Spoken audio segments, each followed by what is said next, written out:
Welcome back to another video. Today, I am going to be walking you through exactly what you need to do in Google Ads if you are getting no conversions. And this also applies if you are getting a really low number of conversions. And without further ado, let's get right into the content. We can see that your Google Ads dashboard may be looking a little like this, right? A lot of money spent and nothing coming back in. So how can we fix that?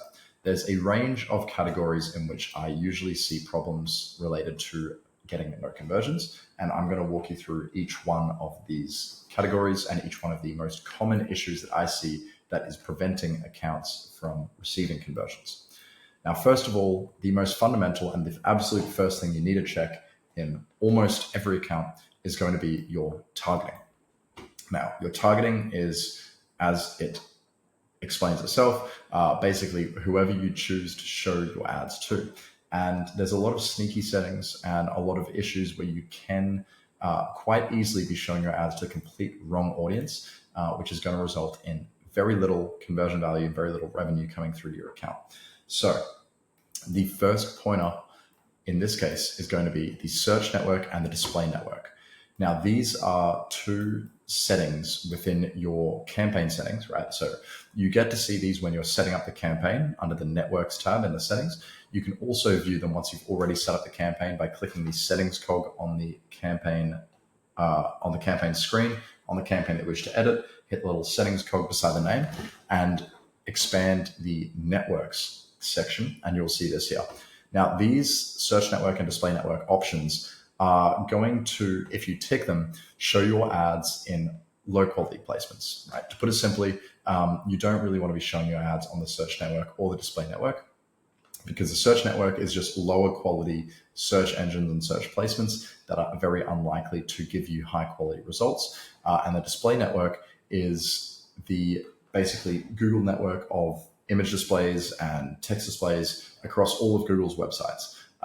And all of Google's websites that has agreements with, right? So you can basically be shown just about anywhere with this display network. And the issue there is that it often produces really low quality traffic. You're not showing on just a Google search. You're showing all over websites. You're showing all over other search engines. With these two networks here, you just do not want to turn them on in almost every case in Google Ads. They'll bring you low quality traffic and they will very likely waste your money. So make sure that these are always turned off whenever you start up a new campaign. Next up is a very similar setting in the campaign setup. Once again, there is an option under your targeting, right? Under your location targeting, you have this location options drop down here. Now, this one is not automatically expanded. This one's automatically closed up. But if you hit the button to expand it, you'll see that you can either include presence or interest or presence. Now, the difference between these is presence or interest indicates people who are in your targeted location or they've shown interest in your targeted locations. So the biggest issue here is that we could be targeting Australia, Canada, and the US, but if we have presence or interest enabled, this will target people who may be from any other country in the world and just has shown interest in one of these countries. So maybe someone from China who's booking a holiday to Australia, you will still show your ads to them because of the setting here, right? So make sure that you always have just presence turned on. So you are only showing your ads to people who are in the locations that you're targeting and not people who are interested in the locations that you're targeting. That's a really big one that other people often make the mistake of doing when they set up their Google Ads campaign. So do not make that mistake. Next up, are you frequently reviewing your negative keywords? Right now, this is another one that a lot of people overlook when they're starting out with Google Ads, when they're new to Google Ads. If you're running search campaigns or shopping campaigns, the two most fundamental campaign types in Google Ads, you need to be checking your negative keywords and making sure that you're filtering out low quality traffic.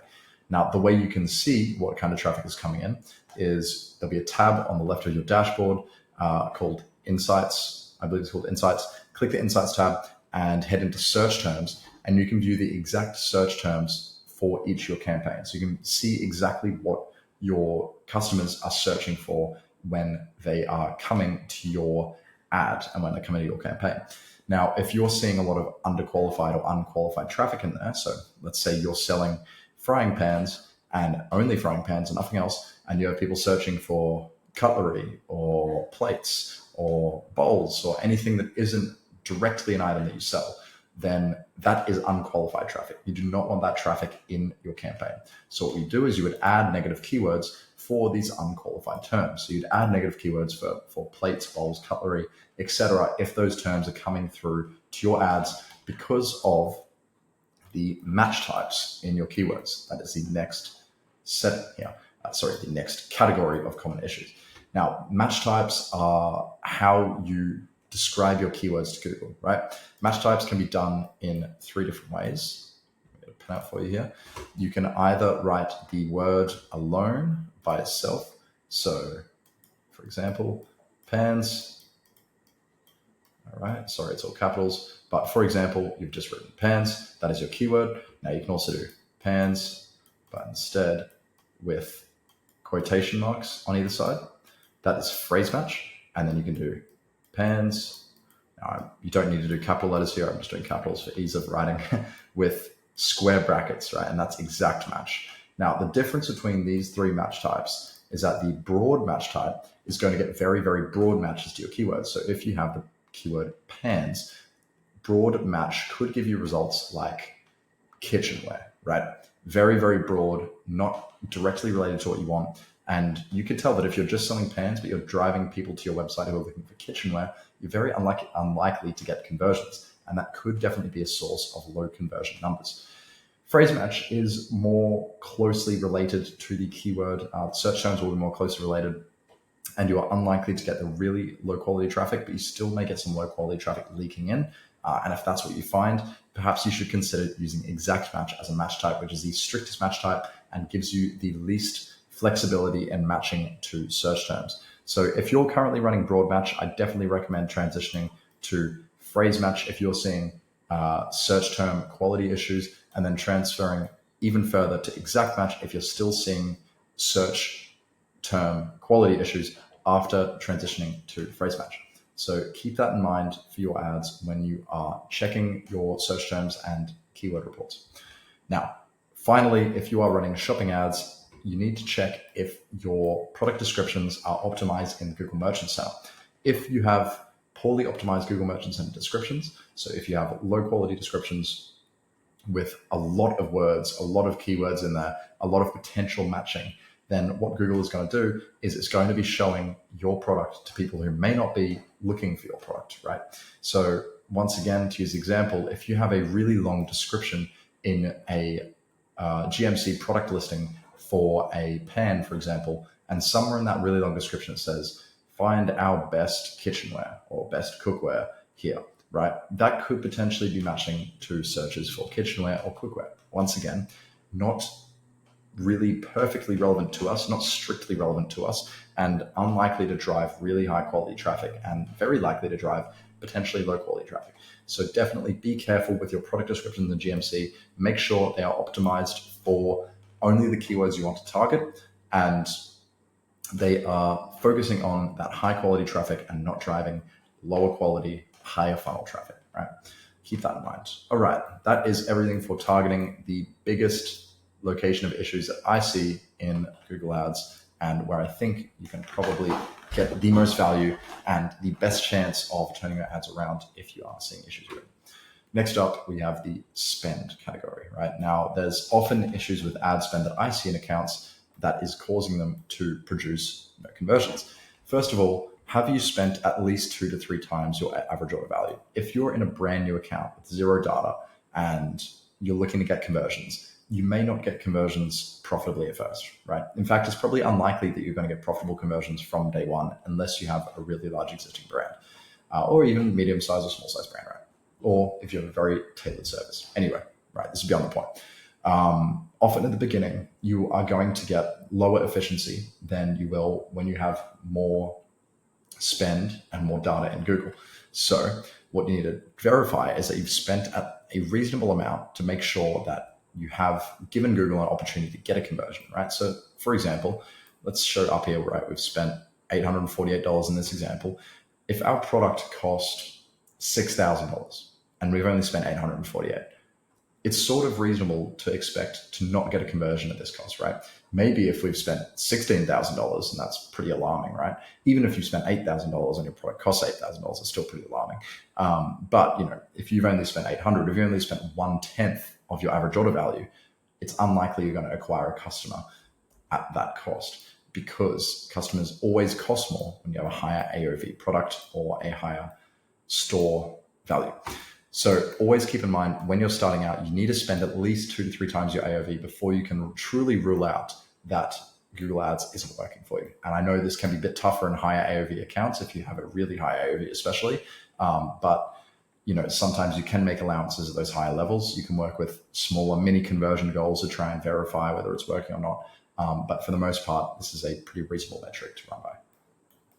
Next up, is your spend allocated towards high intent search terms and bestsellers, right? So if you are running search campaigns, you need to make sure that the majority of your spend is going towards your high intent search terms. So once again, if we're selling frying pans, we would love to be able to get all of our spend towards buy non-stick frying pan now, right? That's a very high intent term. That's someone who knows exactly what they want and they're ready to buy it now, as compared to someone who may just be searching for pans, right? That's a pretty low intent term. We don't know whether they're ready to buy. We don't know exactly what they want. They're probably still browsing.